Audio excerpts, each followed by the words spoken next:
Welcome to the King Connections podcast. I'm your host, King, and I'm here joined by award-winning author, writer, as well as executive business coach, Jennifer Lieberman. How you doing today, Jennifer? I am really well, thanks. How are you, Christopher? I'm doing great. Thank you for asking. I tell you what, I always like the energy you bring to the conversation. So I got to ask the question that I normally start off my interviews with is, what would you say is your spiritual energy level number? Meaning from zero being life sucks to 10 being life is awesome. Where would you say you fall into that?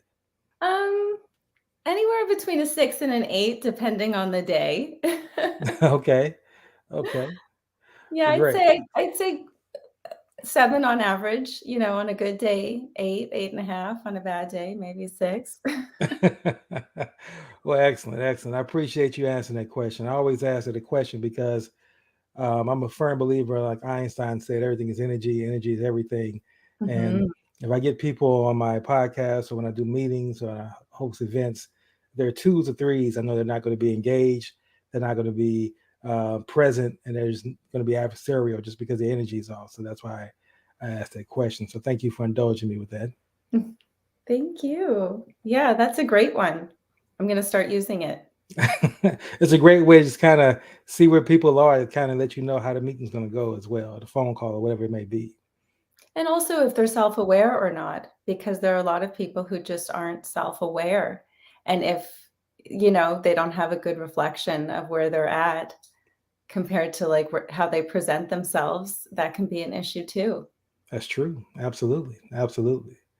Well, let's get things started. My first question I love to ask conscious individuals like yourself is, what do you see as your purpose in life? Um, that's a lofty question, but I guess I see my purpose to inspire people and inspire them with my storytelling, whether it's something that I've written or something I'm performing. Um, every single one of us has seen a movie or read a book or heard a song that's changed our lives, or helped us through a really rough time. So, being part of like the industry that helps provide those things, sure, not every project is going to be a hit. A lot of things fall short, but when you're striving towards that, there is kind of this bigger purpose, I guess. Absolutely. Absolutely. Now, I used the term earlier, conscious leader, and reading your bio and my research I was able to do about you, I put that title on you. But I'm always curious because different people have different definitions of what they mean by conscious leader.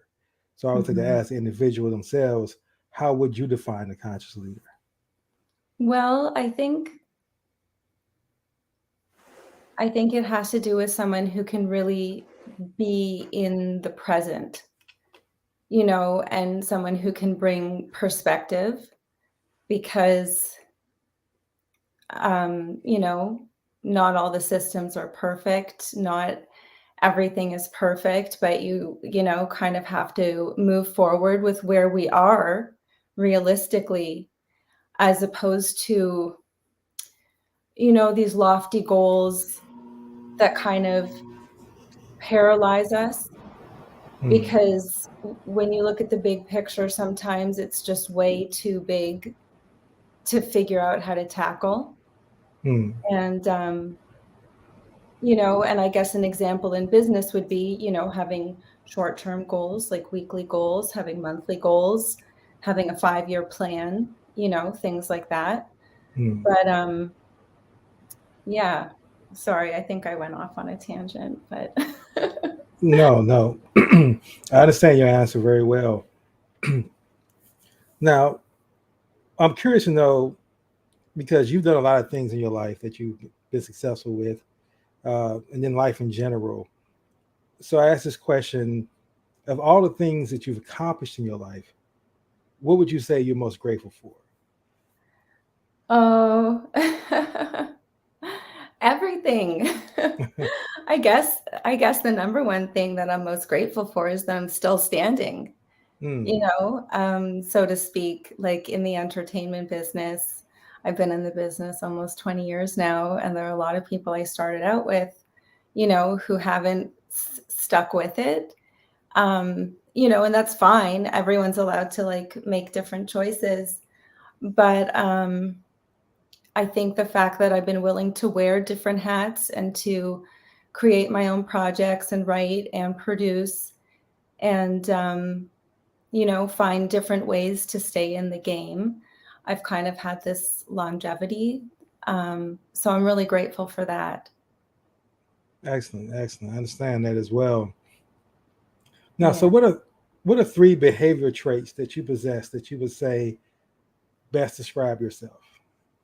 Okay. Well, the Yiddish word chutzpah, I definitely have chutzpah, which Okay. is, you know, like tenacity or balls or however you want to however you want to put it. So yeah, I definitely you know, am courageous in that way. I have perseverance for sure. Like I said in the previous answer, just kind of sticking with it and finding different ways to stay in the game. So that definitely describes me. And then goofy, like I'm a total wacky goofball with my friends and with people who get to know me. So yeah, Okay. number Okay. three. Okay. Okay. I told you I love your energy. I definitely love your smile and just you bring a certain enthusiasm to the conversation. And I'm definitely enjoying that. Thank you. Thank you. Now, if we shift to your business, you founded a company, Make Your Own Break. And I'm curious to know what inspired you to create that company? Okay, so at this point, I had done my one woman show, and that was kind of like a big breakthrough for me. It was the first project I created for myself and, you know, wrote it, produced it, played 10 characters, and I Wow. had some success with it. And then I started taking some business classes because I realized I had to start treating my acting career more like a business, you know, like for the first few years, it was just kind of fly by the seat of my pants and run on auditions and have this side hustle and this job and that job, you know, but there wasn't really any kind of focus or long term plan. And, you know, the entertainment business is inconsistent even for people who are huge celebrities.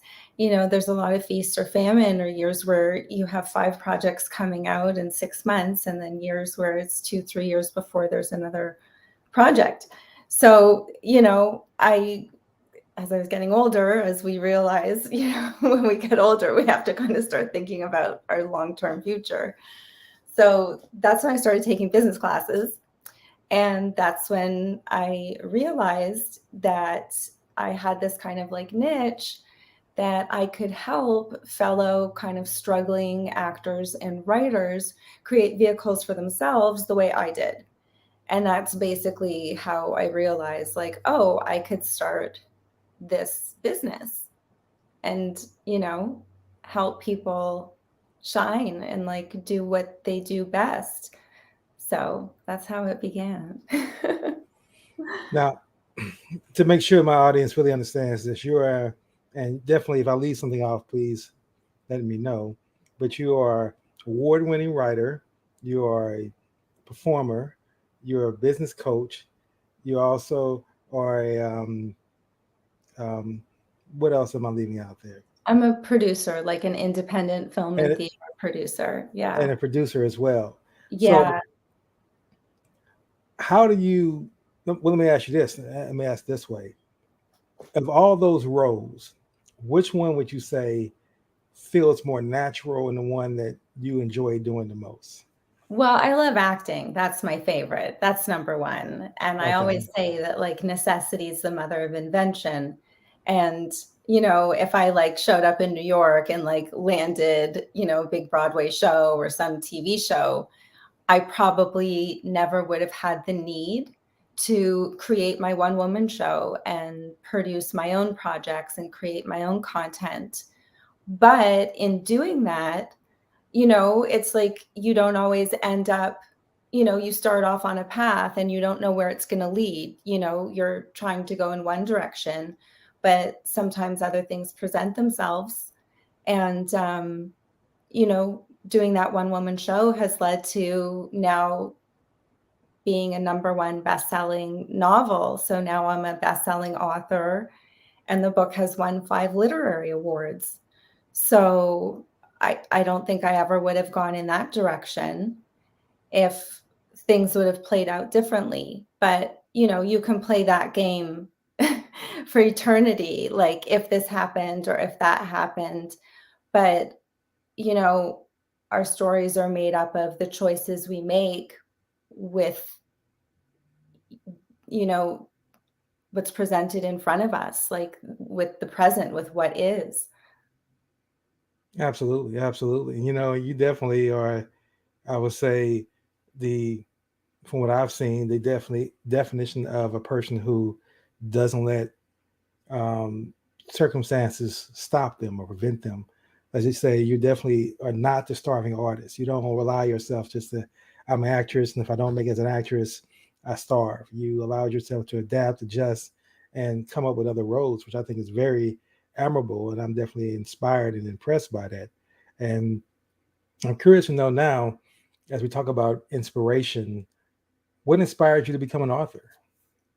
Well, I was always a writer since I was a child, and I knew that like my wanting to perform was also connected to like writing my own films and plays and being in the pieces that I wrote. So that was like from a very early age. Um, In terms of the novel, it wasn't until the play won an award in New York at the festival that it was in, then people started suggesting that it would be a good chick lit novel and that the title was great and it would fly off the shelves. And a lot of people encouraged me to adapt it into a novel. So I just kind of took that advice. And I was like, what can, what have I got to lose? Definitely. And the story was already there. The script was already, structured. So it was just kind of embellishing on a skeleton. I would call the play like a skeleton of the novel. Um, so yeah, that's how that went down. Okay. Now, I noticed that you also provide several different services on your executive coaching business. Would you share with us what executive coaching services you provide and who's your ideal type of client? Yes. So basically, I provide several different services depending on what stage of production people are at. Um, for me, the ideal type of client is somebody who comes, kind of with a script that's still in development stages, because then you get to be part of the whole process, which is really nice. But sometimes people who come to me are starting right at the beginning stage. They have a script, it needs to be developed. And then they have to go through the process of uh, developing a budget, figuring out how to raise money, what they need to execute, and then raising the money, casting, putting a team together, putting the whole production together. So that would be something where I come on as a producer as well, not just a consultant. But there are other clients that just hire me. They kind of need a step-by-step game plan, and then they want to go off and do it on their own and just kind of come back once in a while to check in. Some people just need a budget. They just need a budget or production schedule. Other people just want coverage on their script. So they just want feedback on their script. So it basically just depends, because as a producer, these are all the steps involved in getting a production off the ground. Basically I've broken it down into 7 steps, and it's like I can help anybody in any stage of the steps, or I can help them through all of them. It doesn't really, it doesn't really matter to me. I'm happy to help at any stage. But yeah, so that's basically what I do. And I offer workshops as well, like producing 101 workshops for film, for theater, and for new media, which is web, because they all kind of have different nuance to them. Interesting. Definitely a variety of services you provide, and your experience definitely plays a role in that. But this next question is going back to, and as an aspiring author myself, I'm curious, what was the most difficult challenge you had in writing your first book? Okay. I would say the first big challenge, because there were several, but the first one was hiring the wrong editor who was the wrong fit for the piece. Mm, And she was just kind of vicious with her feedback and really discouraged me from going back to the manuscript. I literally didn't look at it for a year and a half to 2 years because I was just so discouraged from her negativity. mm, And, and it turns out like I was on the right track with what I was doing. She just didn't like it. Like it was just a matter of taste, and that's fine. But yeah, that was one of my biggest mistakes along the way. mm. Now I'm curious. This next question is maybe sounding somewhat strange, but it does pique my curiosity, I should say. And that is, what do you enjoy about your life the most? Oh, well, that's hard because I enjoy so many things. I figured it'd be a challenging question. Spending time with my family for sure. Okay, all right, That's number one. excellent, excellent. Now, what you do? What did you enjoy about being an actress the most? Um,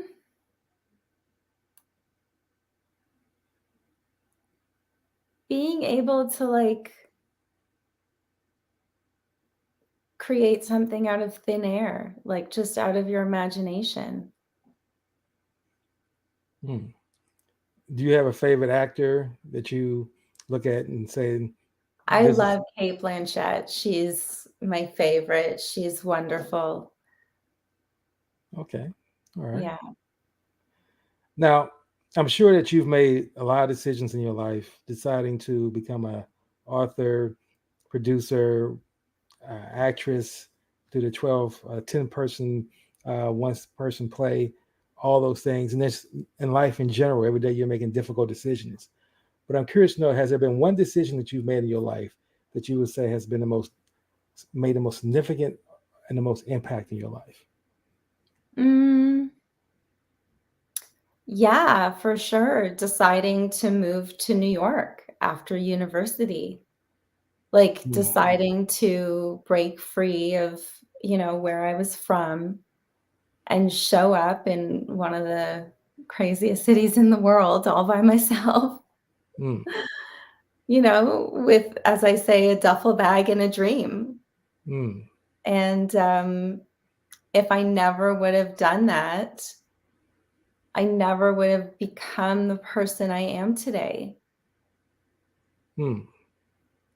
And where do you find that you've inherited the chutzpah or the balls that you call? Where did you inherit this from?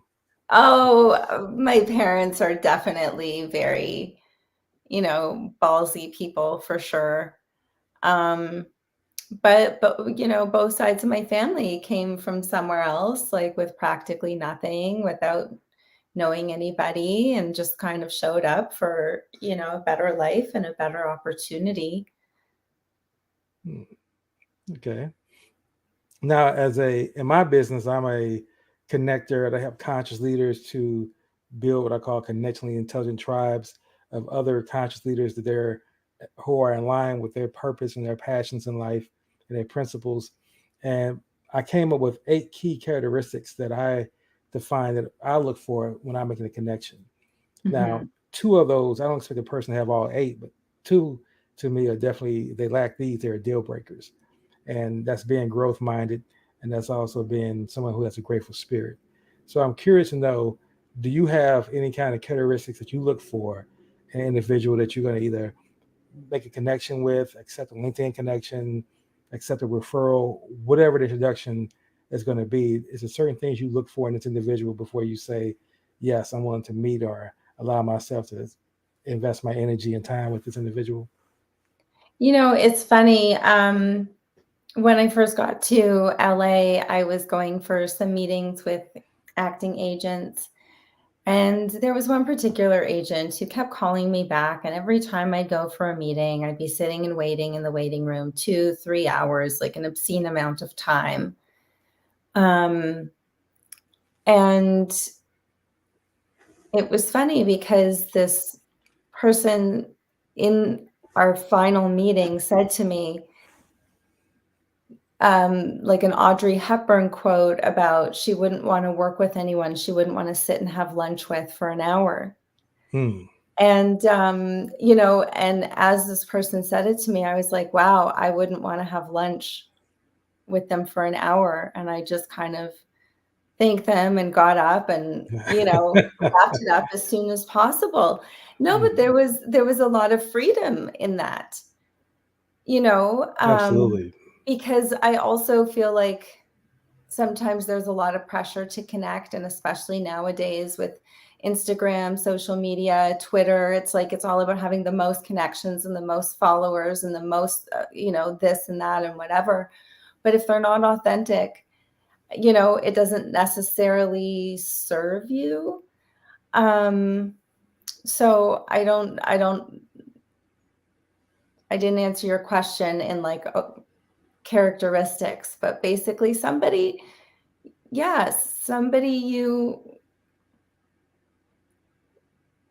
you find pleasant, somebody who energetically isn't a strain or a drain. That's like the number one no for me. It's like every exchange has to be equal or greater energy, or it's not worth my time, if you know what I'm talking about. Absolutely. Absolutely. That's a number one for me. And I think being able to cut out people from your life who are an energy drain is number one. You answered my question perfectly. That's exactly what I'm looking for. And I agree wholeheartedly. One of the things that I do as one of the services I provide for my clients is I help them to not only identify strategic partners, but also to connect and build great relationships with these partners. Because when we have these, particularly as small business owners, we can't do everything we want to do alone. We have to form partnerships. So I'm curious to know, who would be a great strategic partner for you?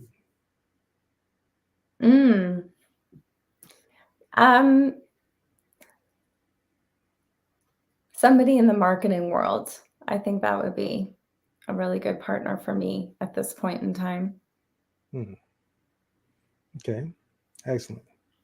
Now, as I mentioned before, the 2 times we've talked, you always have a smile. You seem very, like I said, energetic. You bring a lot of energy to the table, or at Thank you. least to the conversations.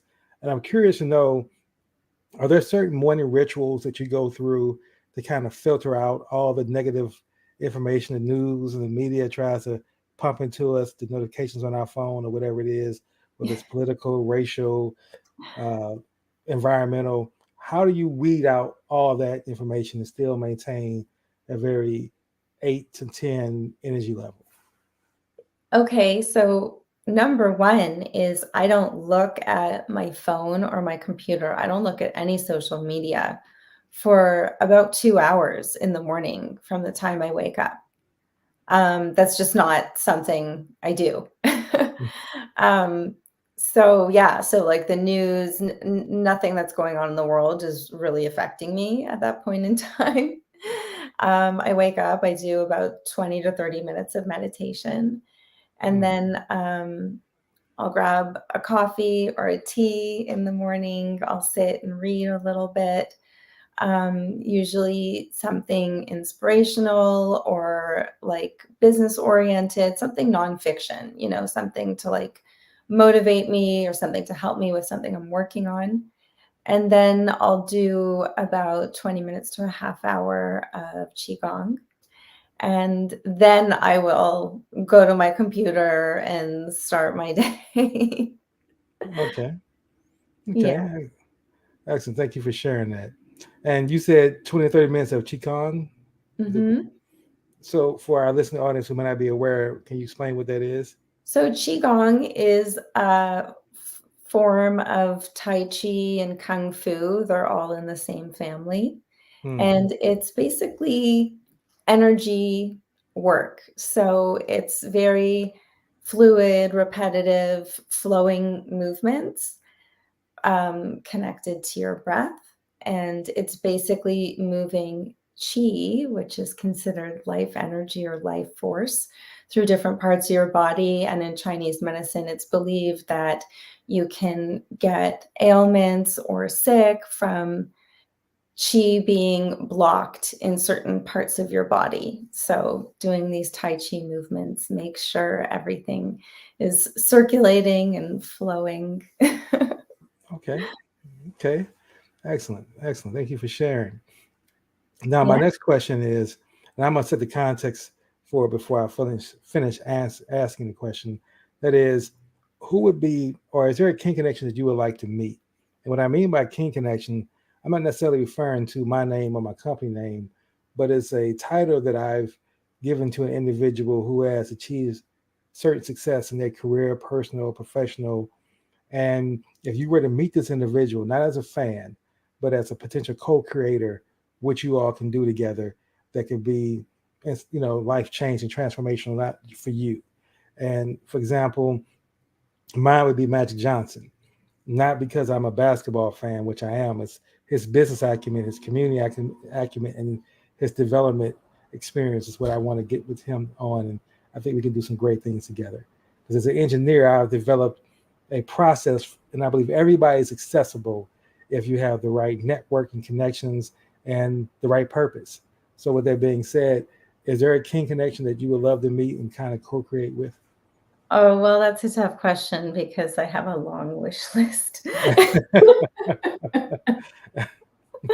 You can have more than one, but just yeah, just Yeah, name a no, no, few. no. Give me a second. This is a tough one. Um, I guess like Baz Luhrmann, Hmm. the filmmaker. Yeah, I would absolutely love to work with him. I'd love to just follow him around and like carry his things and just watch him. He's so phenomenally talented, and I love his work. So yeah. Well, I'm gonna throw a plus B on a second question to that. What about his work do you love the most?